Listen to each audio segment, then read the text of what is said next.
ეხლა რომ მართლა აი ეს ავტორიტარული კონსოლიდაცია ხდება მთელ მსოფლიოში, ისევ იმიტომ რომ კაპიტალს სჭირდება ამ წუთას ავტორიტარიზმი. თითქოს საქართველოში არსებობს რაღაცა კონსერვატიულად განწყობილი მოსახლეობის დიდი ნაწილი და მათ თითქოს იმას დაპირდა, რომ აი ამ რაღაცა გლობალისტური, ლიბერალური, მათთვის მიუღებელი გლობალური ძალებისგან გამოიხსნი და საქართველოს რისი ნაწილიც იქნებოდა ასევე გარე კაპიტალისგან და გარე ეკონომიკური გავლენისგან გამოხსნა, მაგრამ სინამდვილეში პირიქით ეს მთელი ეს პოლიტიკური პროცესი ემსახურება აი სწორედ ამ დღევანდელი გლობალური ოლიგარქიის ინტერესების გატარებას და როდესაც კაპიტალს სჭირდება რომ გახდეს, რადგან მას თვის იდეოლოგიური თვისებები არ აქვს, მას აქვს მხოლოდ მიზანი.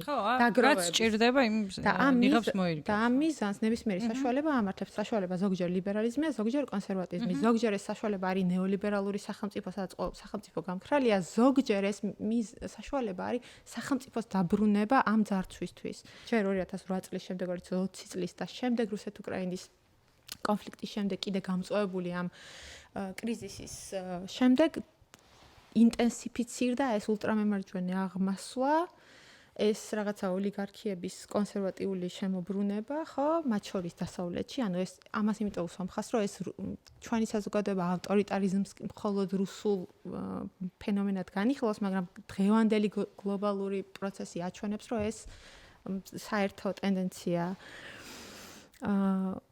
ამის ნაწილია ზუსტად ქართული ოცნების პოლიტიკური ტექნოლოგია. იქიდან გადმოკოპირებული პოლიტიკური ტექნოლოგია, ბევრი რამ მათ თავებში საერთოდ არ დაბადებულა, ხო? რითიც მათ საზოგადოება დაყვეს და რითიც ახლა აი ამ თითქოს სუვერენულობის ნიღბით ისე უფრო დიდი სტრუქტურული ძარცვისთვის გვამზადებენ.